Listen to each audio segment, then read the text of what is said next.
we go. Hey guys, it's Pete from Pete for Anxiety here, the mental health podcast, breaking the stigma that mental health is talked about. Welcome in today's episode. Before we get started today, we need to cover a few things really quick. Let's talk about the Pete for Anxiety Patreon first off. It's only $1, guys. $1. What does $1 get you? $1 gets you into the exclusive episodes I am recording currently. I'm actually focusing on certain different diagnoses of things to show you guys what it actually looks like as it manifests in a person. So why not for $1, judges? Yeah, they said $1. I just checked with them too. See, they said it was okay. It was $1 anyways. Let's also talk about the Oracle Talk Radio Networks app. In case you can't be here live listening to me, watching this video, supporting the show, you can listen to it on the radio app. Why not? It connects us live to our 365 radio. Just go to your app stores and download the Oracle Talk Radio Network. You'll see the big old Oracle Talk Radio Network app logo right on there. Download it, and it'll connect you to me, 10 a.m. Central Standard Time, 3 p.m. Central Standard Time, to Pete for Anxiety when I'm live doing my thing right here, informing the world and raising mental health awareness. So where are you going to be? 10 a.m., of course. Come on, we just talked about this. Pay attention for once. Damn, do y'all know how to listen? And as always, guys, like, follow, and share the YouTube channel. If you guys like what you're seeing, leave some comments, man. We want to know. I want to know if you like what we're on. You want to be on the show? Let me know. Hit me up at PeteVersusAnxietyPod@gmail.com. And as always, guys, enjoy the show. And by the way, did I mention to like, share, and subscribe to the YouTube channel as well? Yeah, okay. I just want to make sure because some of y'all are hard of hearing in the back, may have to yell loud or get a megaphone or something. But, anyways, let's get today's show started. Y'all have a great one. Enjoy. Guys, welcome to another exciting episode of Pete vs. Anxiety, the mental health podcast, breaking the stigma that mental health is talked about enough.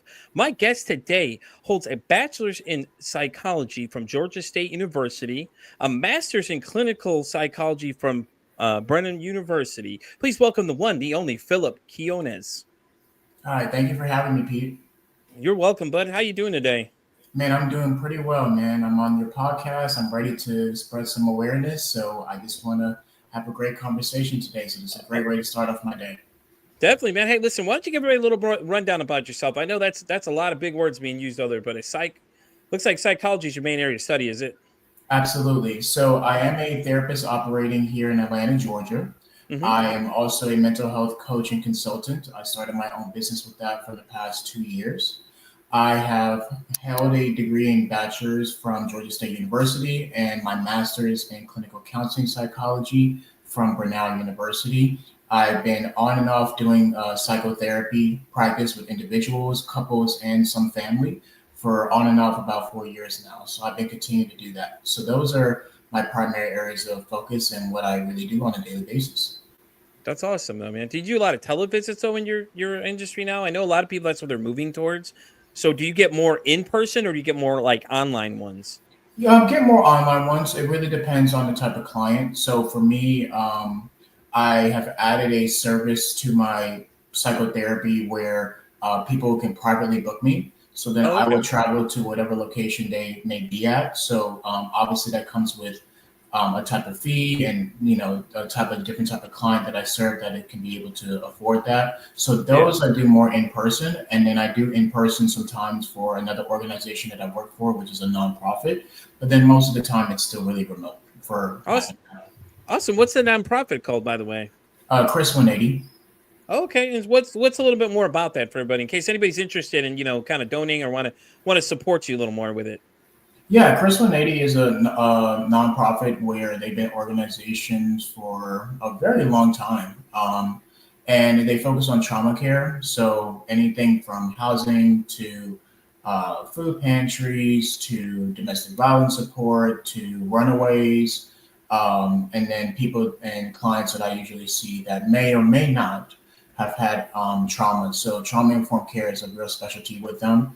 Not necessarily my specialty that every client that I see there outside of the other areas that I see clients that are traumatized, but they do give a wide variety of contracts with the state, contracts with different counties, with the court system. So it's a nice organization. I think it's around a 50 to $75 million organization. So it's a pretty good sized nonprofit. Damn, yeah, 50 to 7 million would be a nice size profit, actually. Well, that's awesome, man, that you're spending your time doing that on top of everything else you do. Plus, you had the private service, which is really cool too, because that has to come with some interesting clients, though. Now, obviously, you can't talk about them because that's a private thing, obviously. Right. But that's so cool to see, man. That's so awesome to hear, though. So, what made you want to do psychology in the first place? It was a lot of happenstance. The short version of the story is I changed my major 3 times. Okay.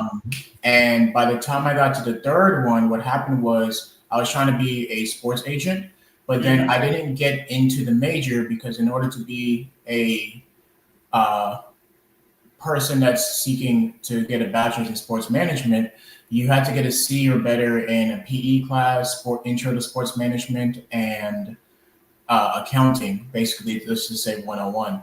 And so I was 0.04 points away from accounting to get a C. So I had a C minus and I needed 0.04 points away to get a C. So I emailed the overseer of the major and asked him, hey, look, I'm 0.04 points away from a C. Would you still accept me to the major?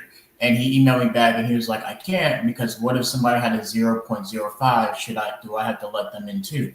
And in my mind, I'm like, hell yeah. Like, why would you make somebody pay and use a whole nother semester just because they're that tiny amount of points away from getting a C? So after that, I went to my advisor and I said, based on all the credits that I had up until this point, because I got my associate's degree coming out of high school. So technically I was already a junior on paper coming into regular college. So I said, with all of these credits that I have and all the year and a half or year and change that I've been in regular college, what major will get me out of here in a year and a half? I'm not going past 3 years.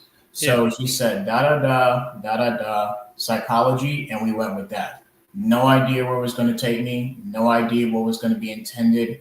Nothing. I just needed to know I need to get out of college. So I know obviously psychology is a study of human behavior and the mind, but I didn't know what I was going to do with it. And so after I graduated with that undergraduate degree, then I had to do an audit of myself and say, well, what can I do with this degree? And you'll learn very quickly that you can't do anything with an undergraduate degree in psychology. You have to go to grad school. So I audited myself and said, what can I do on a daily basis? What can I do on a daily basis that if I wasn't being compensated for it, I would still do it? What are my values? What gives me energy? What is my purpose? And then what can be financially beneficial in the long run as well? And so I was like, based on those things, that sounds like a therapist because I really enjoy helping people. I like talking about things that matter. I like solving very complex problems. I like challenging people intellectually. I like making people feel heard and seen. And so that sounds like a therapist to me. And so 4 years later, here we are. Yeah. Yeah. Oh, and and I mean, that's great though, man. And think about it. You could have been doing sports agents, but maybe that wasn't your calling then. Maybe that 0.4 was just what you needed to find it. And you did. It basically what happened. You fell right into psychology. You're like, well, listen, let me take a self-check here, which a lot of people wouldn't do at that age. Take a self-check and see what I can do. Like, listen, you had a plan the whole way, which is awesome because that's great because right there, you got to drive already. You already know exactly what you want. Hey, listen, what can I do to get this done? And then you find out, okay, well, I got to go back to school now. And then you're self-auditing again, which is amazing though, because around that time, you have to be like in your 20s, right? So somebody in their 20s, give or take, right in that area range, you're rechecking yourself, giving yourself the motivation to go for what you really want. You're like, okay, well, what can I do with this, and what can I get it? What do I need to go to? And then it's amazing, man. That's amazing to hear that. But I'm so glad though that because 4 years now, man, you're making a difference out there, man. You're in a part of the nonprofit. None of this stuff would have happened had you not picked psychology. Yeah, it's a lot of happenstance. So I have a lot of conversations with people nowadays that are so strategic and adamant about the path that they have chosen and the thing that they want to do and how they want to do it and why they want to do it. And I'm like, bro, the best things that have happened in my life, I was literally doing my own thing. The right people saw me and the right people connected with me. And a lot of things that have been so beneficial in my life so far have been happenstance. Like it has not been planned. I did not think about it. It didn't cross my mind. I didn't have a strategy of A, B to C that I need to get done to get somewhere. And so that's where I line up. So it's a thing that nowadays people don't really consider like, hey, just do your thing. And whatever time that you think that you don't have, you have a lot of it to figure out what you want to be able to do. So I may have found mine, but it took some up and downs, and I just did what I had to do until it got to the point of me figuring it out. So I would highly recommend that for people. Just let happenstance happen sometimes. I 100% agree with you on that one, man, because this is how the podcast even started. I was just like, you know what, this is something I'm going to do. I'm just going to go for it, man. Why not? And lo and behold, leap of faith. I got landed a network right off the bat. I got all these other situations 6 months down the road. I'm already booked out to July of 2025 by the end of the year. Oh, wow. Okay. So, and beginning of this year, I'm already out to October now. And then I opened my calendar up a little more because, I was like, well, let's open and see what we can find. And lo and behold, here's why you're here. Because normally I only do a Monday show. But now I've opened it up more because I'm like, you know what? I want to be seen. I want to be heard. The more exposure I can get Pete versus Anxiety out there, the more people can see it. And, and there we go. Boom. That's how a lot of people are like, well, how do I get in so fast? Because I opened the calendar after I got all the way out to October on Mondays only. I was like, let's see what other people I can run into. And here you are. Like I said, I've run into so many cool people doing this thing. It's so great because I get to meet so many people that have the same thought process I do. And everybody says the same thing. They always appreciate what I'm doing. And it's like, all I'm doing is having the conversation nobody else wants to have, like, Right. and things like that. You know what I'm saying, Phil? You know firsthand, you know what I'm saying? Like all the stigmas that float around mental health itself, because if we don't know something, 90% of the time people get mad, get a little worried and start making judgments on people. Oh, you're crazy. And, and I think it's so funny that people are quick to judge just because they don't understand exactly what's going on with somebody. And had they just taken 5 minutes to look into it, I mean, even a quick Google search would tell you a little bit about some of the stuff, Yeah. Well, that's because it's really challenging to see something that's intangible. Okay.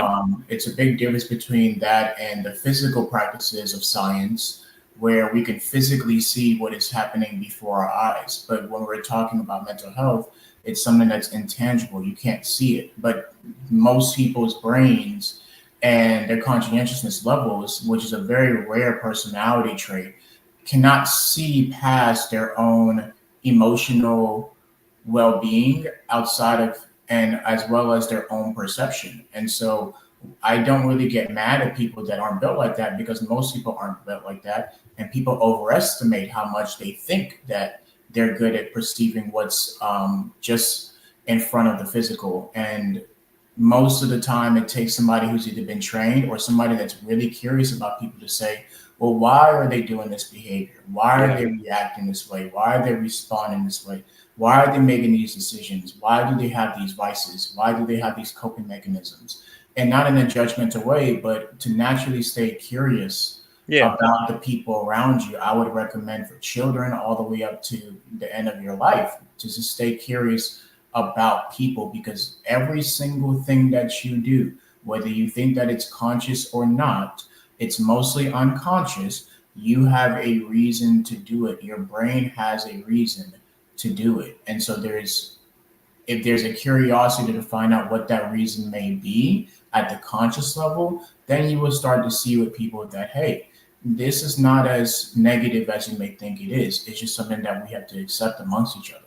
Yeah, exactly. And I think as we further let's start to understand and see that, what they're looking at is not as extreme as they would think it is. Like schizophrenia, instantly people start thinking of like that movie, A Beautiful Mind, and start thinking, well, maybe that's what it's not always like that though. And that's the great thing about the show, is that different people come on with different diagnoses, and you can see all of them have different personality traits of different things. And they all have different stories about how it goes. And this way, people can see that, hey, not everybody's what it says in the book. Some people have different things, and some have other things that go with it too. Right. So when we work with clients, we have, mild, moderate, and severe diagnosis. I personally don't really care about diagnosis that much, but most of the time, if I'm working by myself, I don't really care to do it. But if I'm working for an organization, I have to follow protocols. So with insurance and stuff like that and documentation. But other than that, when it comes to diagnosis, there's a spectrum of what that may look like. So it does take a lot of discernment and a lot of knowledge and a lot of time with clients to really be able to diagnose somebody of maybe something that's severe or something that's more mild to moderate, because there's a lot of interchangeable things when it comes to diagnosis, because somebody may think they have anxiety, but they really have depression. And some people may have depression when it's really anxiety. Some people may self-diagnose and say they have trauma, but I'm telling you that you don't have trauma.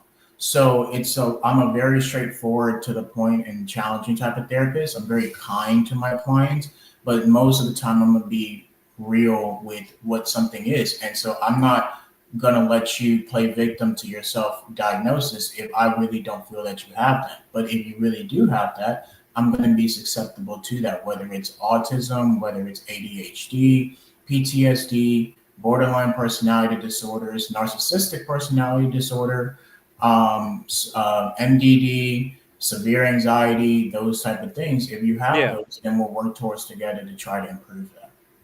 Well, that's awesome, man. See, I like your approach though, that you're just straight to the point. And and everybody I think needs to understand they're listening to us or watching is that, sometimes Philip's approach may not be for you, but there's somebody out there that may fit what you're wanting. This is just how he does things. So don't automatically listen to him and go, oh well, I don't like therapy just because Philip has a certain style, because that's what Philip's been doing that's working for him. If it's not for you, man, there's tons of things out there. That's the great thing about it, right, Philip? You know what I'm saying? Like there's Right. different styles. I'll refer you out. If you Hmm. want the somatic and the breathing and the coddling and everything that you feel is right, and give yourself some space. That's not me. I am a man. That's one. I am a pretty high conscientious, logical person. That's two. But I am very warm in my approach when it comes to challenging people. But if you're not looking for that type of therapist, I'll refer you out. But pretty much everybody that has crossed my path that wants to be in therapy pretty much stays with me.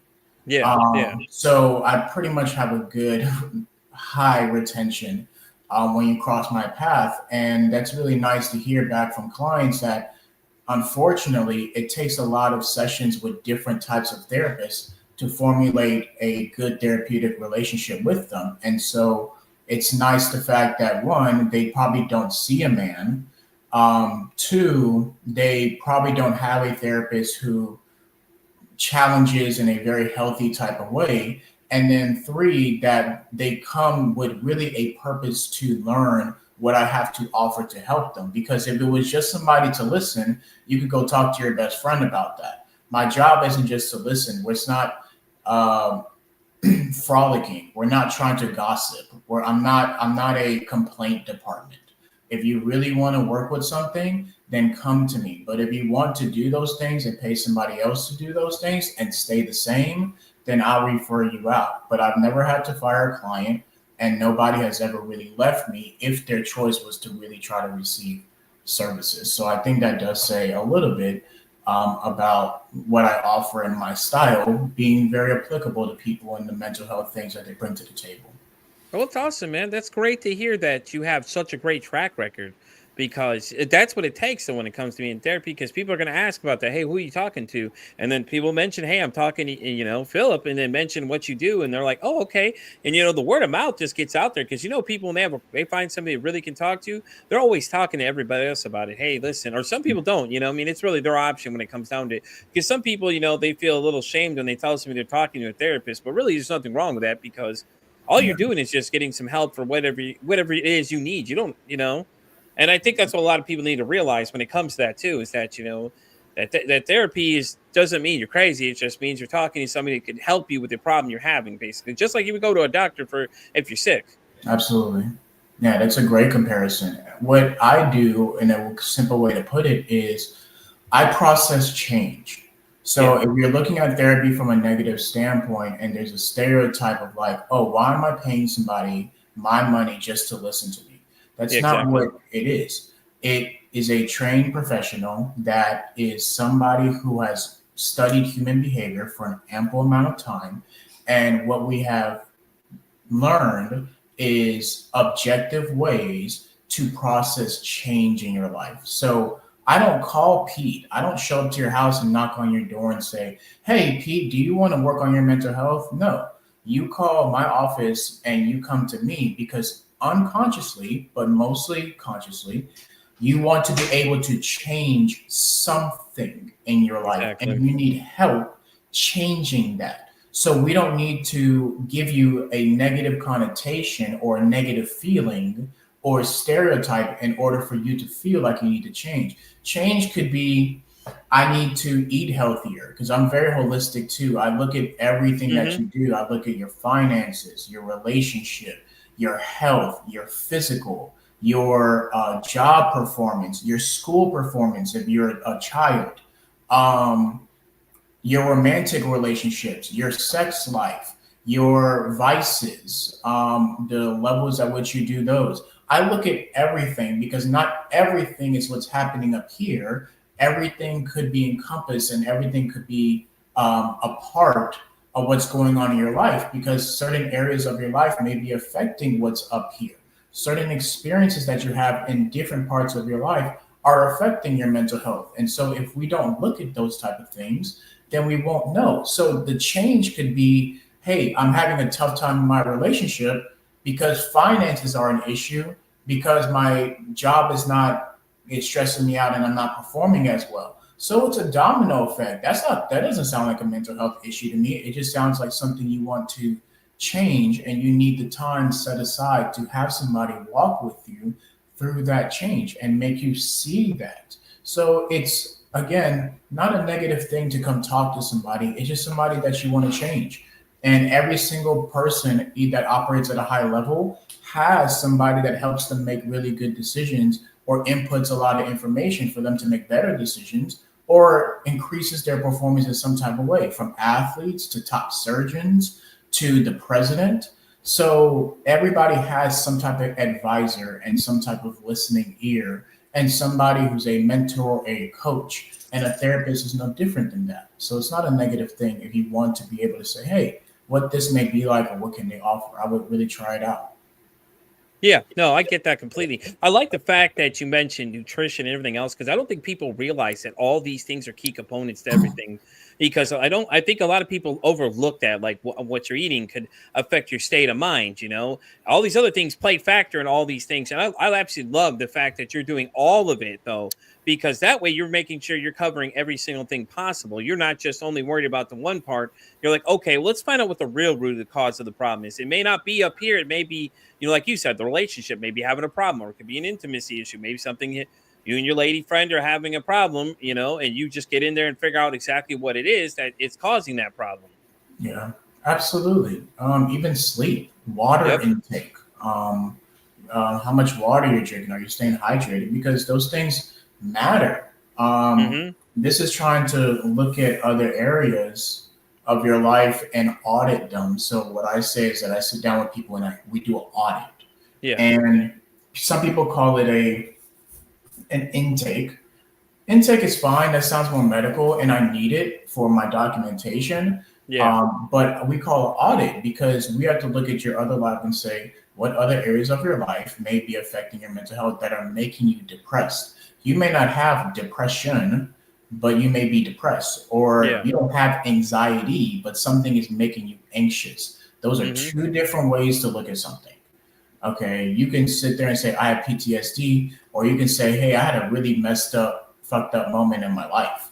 Like, Exactly. that doesn't mean that you have PTSD. So we can address those type of things, this perspective of how we look at them, but what contributes to that? If you're not sleeping, you're eating terrible processed foods, you're over consuming too much unhealthy foods, you aren't drinking any water, you're over consuming alcohol, you're spending a lot of money on that because you have to buy that, which means you're probably not budgeting, which means that you're putting your finances at risk, which then affects your romantic relationship. And then you wonder why you have, I don't know, let's just say you have erectile dysfunction. Well, no shit. Like you are treating your body pretty poorly.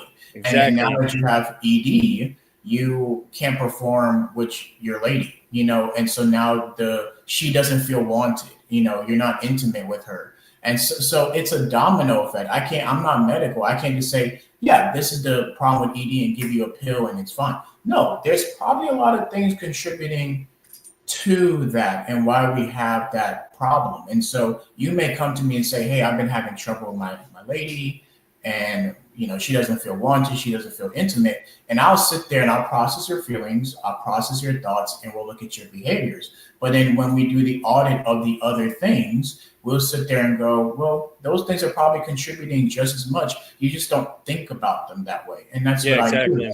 Sit back, not trying to move fast. I'm trying to move correct with you, learn a lot about you because you're a whole nother human being that I've never experienced. Learn all those things when it comes to your perspective of something. And then with that, take my own discernment and my own way of doing therapy and apply that to you. And then together we'll try to help improve your problem, not fix it and not heal it, but try to improve it. So it can be something as simple as that to just, the more severe things with manic episodes and bipolar disorder. And, I'm not saying those things are super severe, but they are more severe than the general mild to moderate stuff that people go through. Yeah, speaking of bipolar, it doesn't depend which one you have, bipolar 1 or 2. And I know there's a third one, but doesn't it depend based on what it is? Because I know the definitions of them kind of vary a little bit. I know the manic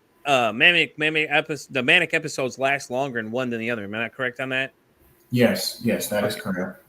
And I know a lot of times too, I hear with borderline personality disorder and bipolar, they get kind of like lined up side by side a little bit. And a lot of times they kind of line up a little bit, but I know borderline personality disorder has a little more different things that go with it. Yeah, no, for sure. I know a lot of people don't know what that is, so but I do because I've been kind of fascinated with it ever since I met somebody with it. Because the thing with me is I'm always fascinated. I learn something new from somebody, and then I'm off going up to a rabbit hole looking into stuff to see what it is, and all these different kind of things like that. So it always fascinates me when I meet somebody with something new and something that I've never heard of, because I'm always excited to learn something new. And it's great when I get to meet people like yourself, because different people can know that, hey, listen, Phillip's out there doing these things. This is his approach, and they already know now what your approach is going to be.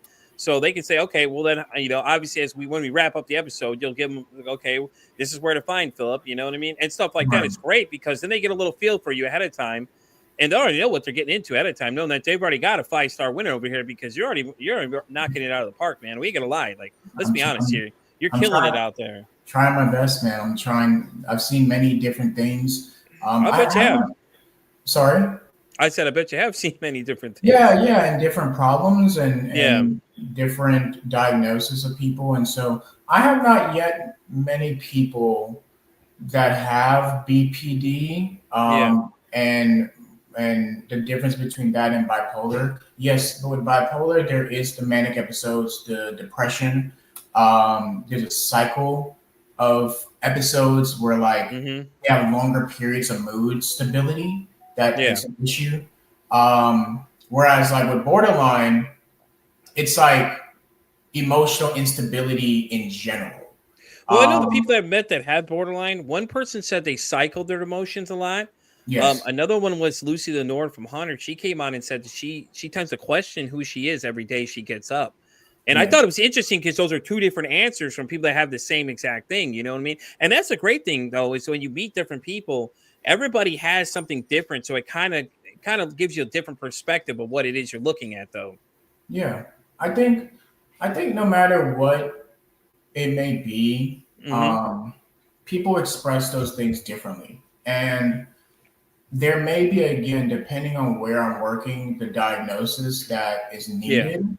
But other than that, I take people as who they are. I try to let people be very vulnerable about the things that they go through, because I could really care less if you're bipolar at all or have BPD or even narcissistic. I could care less because I care about you as a person. So all I care about is the thing that you want to fix. If you look at a lawyer and they're doing criminal and their client did break the law, they still have to defend it. And it doesn't matter if they like it or not. And I'm pretty sure that's a little bit harder, but it's kind of the same thing where it's like, all I care about is the results that you're appearing me to get. But at least for therapy, it's a little bit more vulnerable because you're dealing with people's true raw emotions and not an objective measure of right and wrong at the law level. So it doesn't matter if I have a client who's transgender and autistic and has ADHD and has major depressive disorder and has anxiety disorder. So that's all, and they have an eating disorder as well. So that's a lot, all in one person. Oh yeah. But Oh yeah. I believe it. we strategized it at the point and still audited them. It took a little bit more time because you're dealing with somebody who may not be as average or not average at all in their mind. So you have to do it in a different type of way where they can receive it, and requires a lot of practice and specific types of therapy. But I mean, they improved a little bit. And again, it's an improvement. So for that client, we did a food log. We recorded what they were eating because they weren't eating at all. And then in episodes when they were having a manic episode and really going off and breaking things and whatnot, we tried to center them. We tried to do increase their mindfulness. We did family therapy of the people who can support them. We educated on transitioning if they wanted to transition. And I said, hey, look, you work at Wendy's and this probably costs money. So I'm not saying that you can't transition, but I'm also saying that it probably won't be financially beneficial to you at this point. So it's just things like that where it's like people want what they want and I can't decide that, but I'm with them in whatever manner that they bring to the table. And when you talk to me and you say something, I'm not going to really change my face much. I'm going to say, okay, that happened.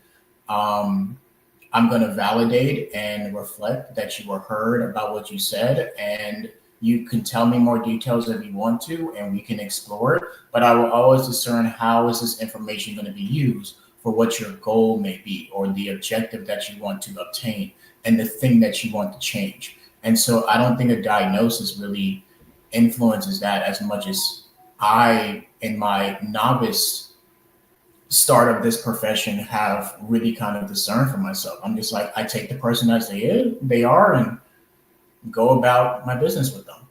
Yeah, I get that. And that's awesome though too. I don't either. I'm the same way. Like, it's great when I know if somebody has something, because sometimes you notice certain things, and I like it when I notice things, and just I don't ask people questions about their diagnosis or anything, because I don't want them to feel like that's how I'm labeling them, because I see these things and notice things, and it's pretty cool to me. I'm excited because I get to see these things, I'm like, oh, cool. I kind of start knowing that I'm learning these things as I go. And a lot of them tend to open up more to you if you just kind of have a conversation. Like, she just started telling me different things, and I was so curious. I said, let me be honest with you. I have no idea what that is, but I am very curious. If you ever want to talk to me, let me know, because I want to know more, like make them feel heard like you do, like make sure people are being heard is the main thing though, like, hey, sometimes they just want to vent to you and say, hey, this is what I'm dealing with, and, and things like that. And I always open to listen. I have tons of people inbox me all the time telling me different things. A few people have thought about committing suicide, and I'm like, and all they want to be is heard. That's it. And a lot of them, that's all they want is when somebody to listen. And like, I have no problem listening, but I tell people I'm no expert, man. I'm still new to this whole thing. And I'm just like, I'm learning stuff. So don't take it as I'm an expert, but I'm willing to listen if you want somebody to talk to, Right. We call that a statesman. Somebody who really isn't trying to be in service of other people is a statesman. Yeah. But I think that you have really wanted to open up about your learning of these different types of things because they are real. And again, just because you can't see them, you experience them as somebody who has them or somebody who is witnessing other people have them. And so when you have that information, you could be more informed. And that's information about anything you can be more informed about. You can discern better whether or not, okay, do I need to judge this, or do I need to really just try to understand this person and look at them objectively, despite my subjective opinion about something, in order for them to have a better experience for themselves, or for me to have a better experience with themselves. And so whether I'm doing that with an individual, whether I'm doing that with a couple, whether I'm doing that with a family, most of the time, I try to have a lot of objective measures outside of the subjective for people to learn about themselves and each other. So I do personality assessments. I do personality tests. We can do IQ tests if you really want to. which I would have to be supervised for that, but we could do that. We can do depression assessments. We can do Yeah. anxiety assessments. Those things that I can really do and look and say, hey, objectively, this is true, or objectively, this is who you are, and this is what you have. And so I think that's really cool that you're very open to that and very caring about that, because listening to people is not just about hearing the words that they verbalize with the oxygen that they have. It's really being able to match what it is that they're thinking and they're feeling with what they're expressing. And sometimes what they're expressing isn't what they're feeling and isn't what they're thinking. Yeah. So it's one of those things where, yeah, we have verbal communication, but that doesn't mean that we're listening to somebody. Yeah, exactly. No, I agree 100% with you there. And it's a lot of times, what is it? The females are always harping on us males about not listening to what they're saying because they want to tell us something, even though we may not find it interesting. It's, oh, we're not listening to you. And, 90% of the time I'm listening to what's going on around me and things like that. Yeah. So I have to explain the gender differences too, whether or not people want to believe it. And you have social movements and you have all these things that are pressing for somebody to be like the other. yeah, There are always going to be differences from the cellular level to the biological level to the social practices to the stereotypes to the brain. They are differences between male and females. And so how they receive information, how they socialize, how they behave is the same as men. But then those extreme differences make make up the stereotypes or the actual predictable ways that each other displays their humanity toward each other. And so, yes, it is logical to say, hey, I'm verbalizing something to you and I'm listening exactly to what you said, but then you also have to learn a skill with each other. As a woman, I would say, whether it's a woman that comes to me and she has trouble dating or issues with her boyfriend or her husband, like, I have to teach you, and it's good that I'm a male, that I have to teach you that we can get you what you want, but you have to do it in a way that somebody is able to receive it. But then you judge them based on how they do it because they don't receive it the same way you do. So if you're not coming to with solutions and you're not coming with logic and practicality, it's not going to move the most average man. And then for a man, you can't go in there and solve a problem if she did not ask you to solve a problem. She wants to feel validated for what you say. And it may not be practical, it may not be logical, there may be such an easy fix. But part of being a partner is realizing, where do I need to be of service to somebody?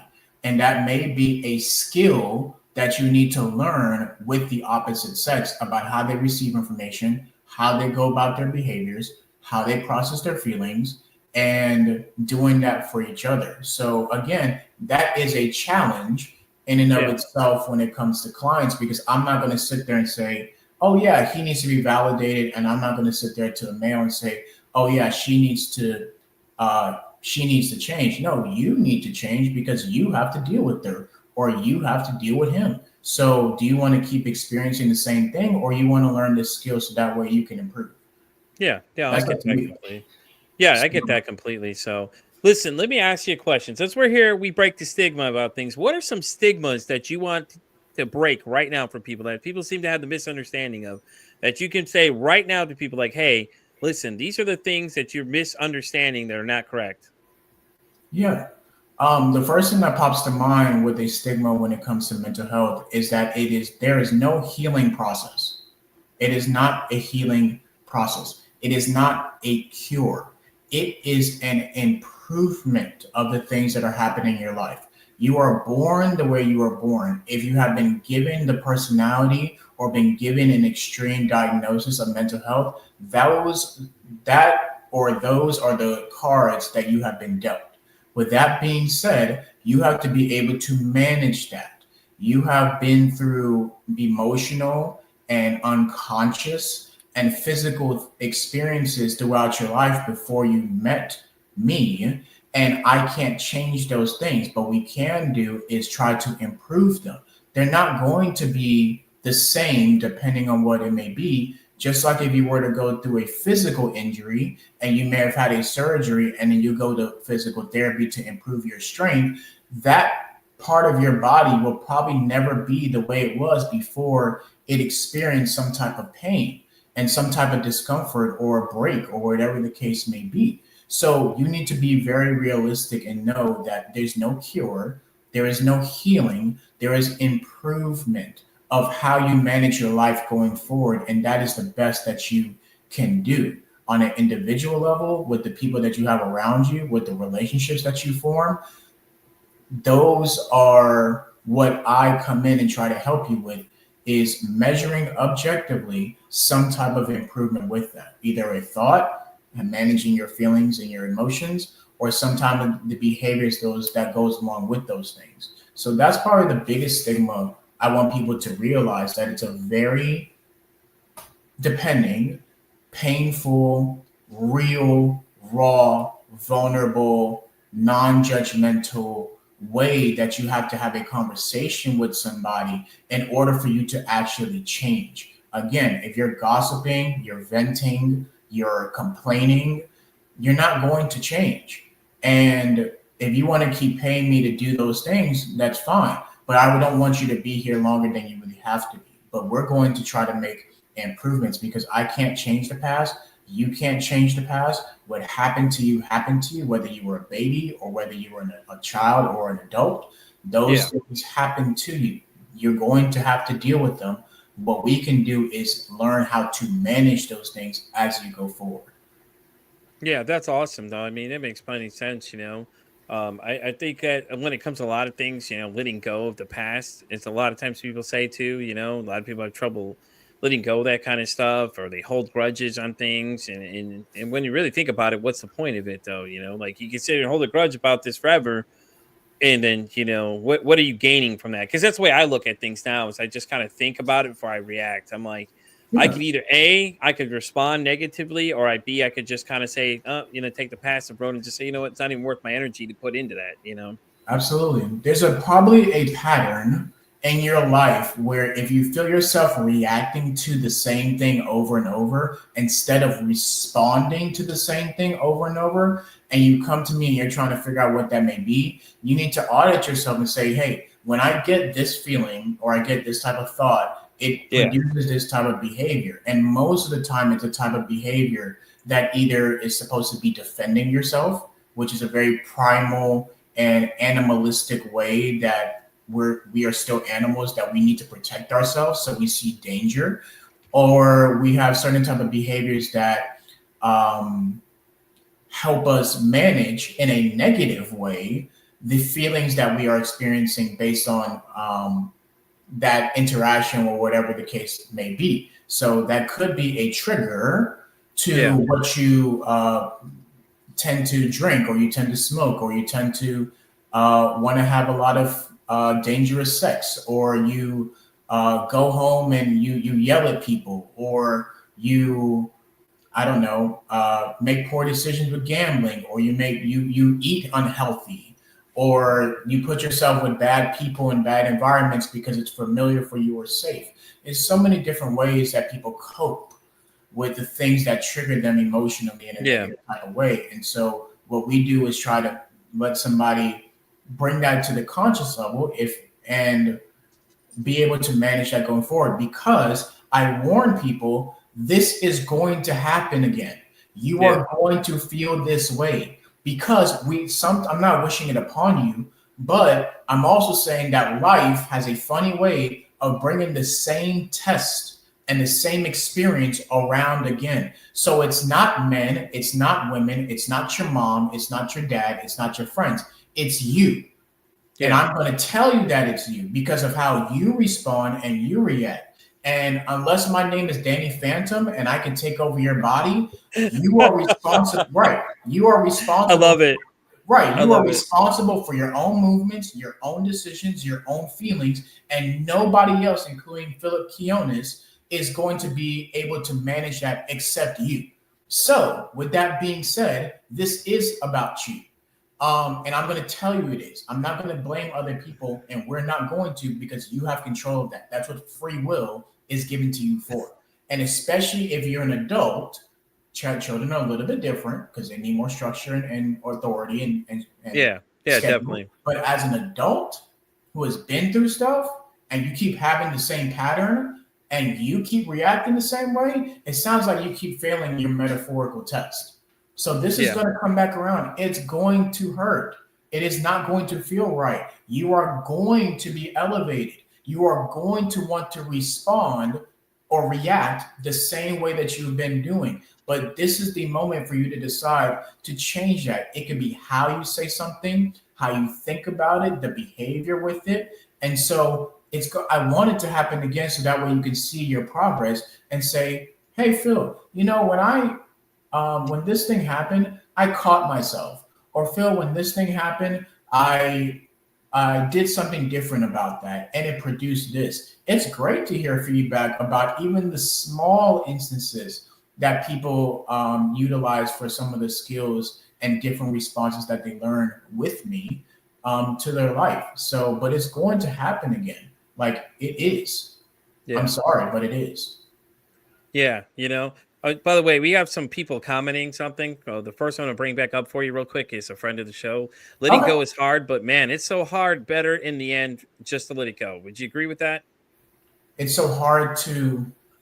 It's hard. She says that it's letting go is hard, but it's so much better to let go in the end. Is what they said. Mm-hmm. And then someone commented, the 2000 cartoons are coming out to your Danny Phantom comment. Yeah, absolutely. That's my guy. So with that first comment, what we utilize, or one of the orientations that I utilize, is motivational interviewing. And motivational interviewing is fundamentally the motivation that people need to change. So even when you're speaking to me, we have something called change talk and sustain talk. So I hear it verbally, and if I take notes, I'm able to note it, that the more sustained talk that you have, objectively, if I were to make a transcript of our session, the more sustained talk that we have, the more you're not ready to change. Yeah. Now, when you have more change talk, then we can see the progress of the things that you want to change. And you're just talking, but a professional that's really good at this can recognize what is sustaining in your life that you don't want to change and what is something that you want to change or are contemplating on changing. And so with that being said, one of the ways that I would structure that statement to be a little bit different is, what would happen if we keep letting the past be present? That's a good call. Good call. They also comment, changing your mindset is the first step to it becoming a better you. Basically, that's what you just said. Basically, you said the way you're analyzing what they're doing, if they're changing the words they're using instead of just keeping the same repetitive ones, means that they're trying to change. Yes, absolutely, yes, in a type of way. And so we strategize together to say there is a part of you as well that wants to stay there. It's really securing for you. It's painful. But part of us is like, okay, well, let's kind of talk to that part. Why does that person keep us at bay for what we can look forward to? And sometimes you may be addressing what that past may be. But there's also an acceptance part of therapy. Like, the quicker that you can accept this, that this terrible thing happened to you, your parents treating you this type of way, the girl or the guy treating you type of this way, to the most horrendous things that you can imagine. That is something that happened to you, and you may still deal with that over time. Like I think people think that when they come to therapy, they won't think about those terrible things. Or when they come to therapy and they suffer with dysthymia or even this severe depression, that they won't be depressed. No, we are trying to manage this thing.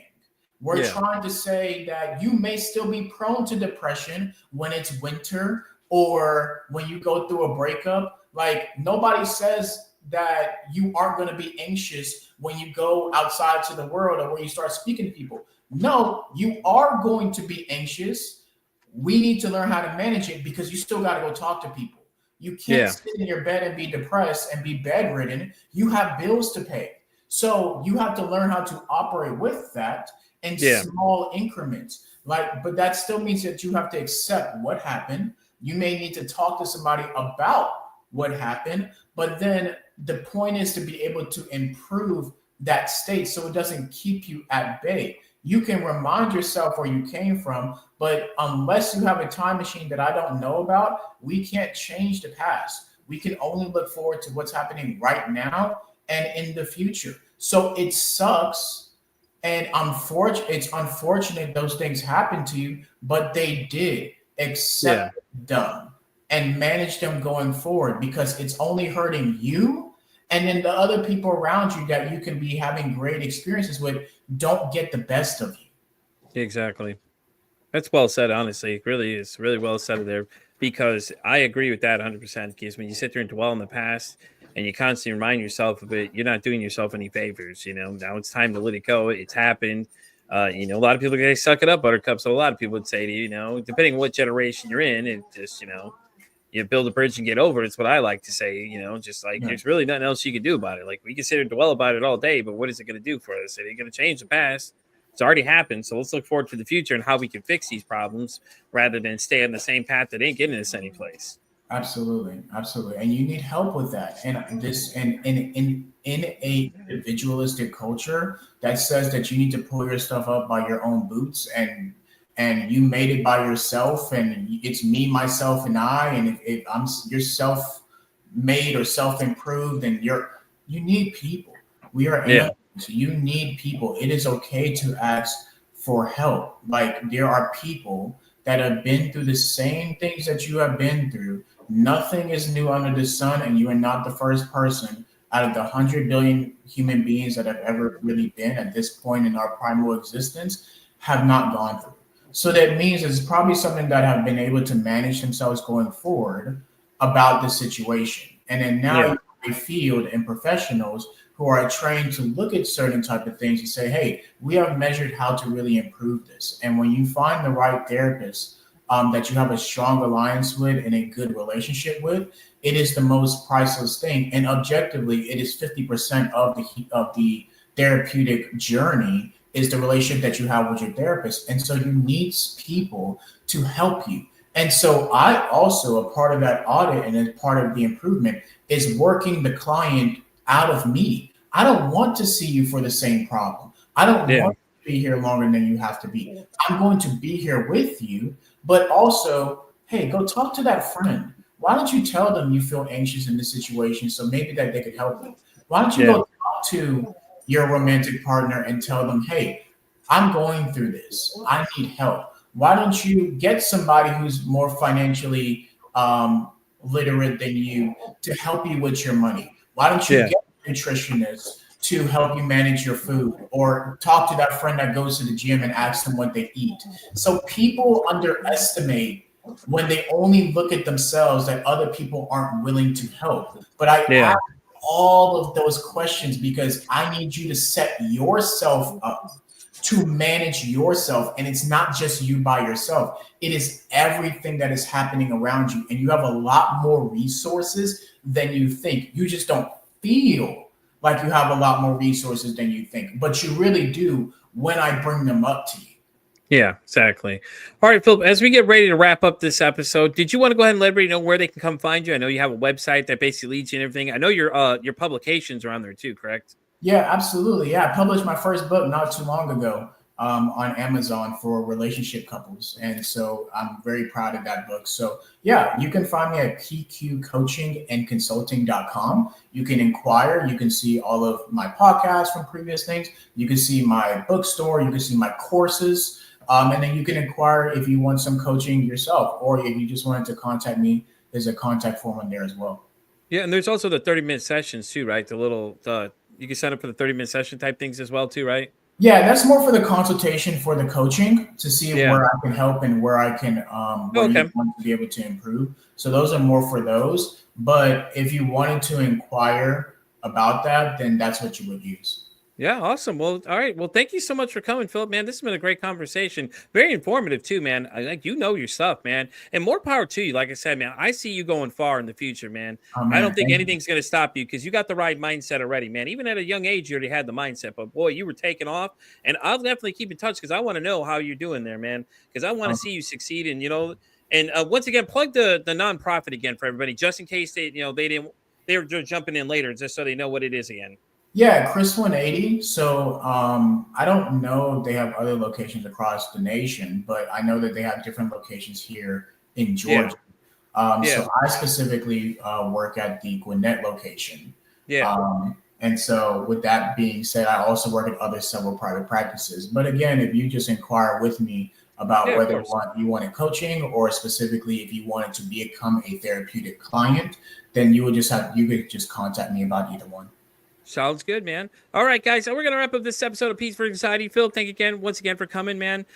It's great. You guys go check him out. He's University's website. I'll have all the links in the bio down below for you for where to find him. Reach out to him, let him know.